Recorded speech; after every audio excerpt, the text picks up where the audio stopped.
The fourth tab in Retirement Tax Acuity is the Additional Income tab. All of this information can be derived from the Schedule 1 of the Federal Form 1040. It's the upper section of that form. So just look at that form. If there's things in there that you need to be aware of, you can ask the client about it. For the state refunds and the federal refund, these are typically going to be zero, and that's just because if you're using Retirement Tax Acuity, you're trying to set things up to where there's nothing due and nothing coming from a refund.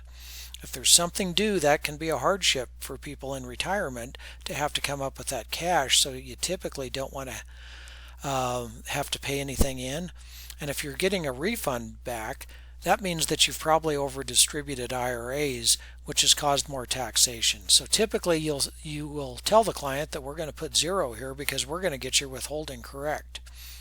If they're receiving alimony, it used to be that you get a deduction for paying alimony, and you had the alimony received was taxable, and that's still the case for people that have been retired for a while, but you just need to find out what the dates of retirement or the dates of the divorce were, because some changes were made to this at the end of 2018.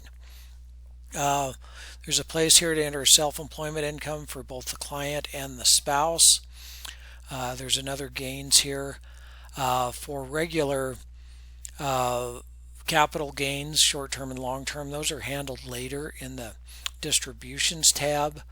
And then the Schedule E, this is where you enter, for instance, rental property income or K-1 income from corporations.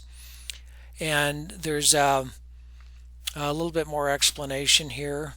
And then also on the actual help page, I talk more about, how to figure the cash flow coming from rental properties, because it's important that the income often is not the same as the distributions. For instance, with K-1 income, let's say they're a partner at an S-Corp, and maybe the S-Corp is only distributing 30% of the income. So you really want to make a distinction here between what's taxable income and what's actually distributed, because a lot of time that is different. Same with farm income. They may be a part owner in a family farm where some of the income is held to reinvest, some of it's distributed. Unemployment is taxable income, so that needs to be put in there if there's any of that. There's kind of a just kind of a catch-all here for other income. That's line 21 of the Schedule 1. And then this is also the tab where you enter estimated payments if they're making estimates. Typically you don't see that unless a large portion of their income is derived from Schedule E income. Then they probably will be making some estimates to both federal and state. If you do put anything in here, and that's something that's going to continue, anything that's in the current column can be copied over to the new column and vice versa. So it saves you having to double enter a lot of this information. Once the information is entered, always click on the update button. That'll save your data so that it'll go into the tax calculation.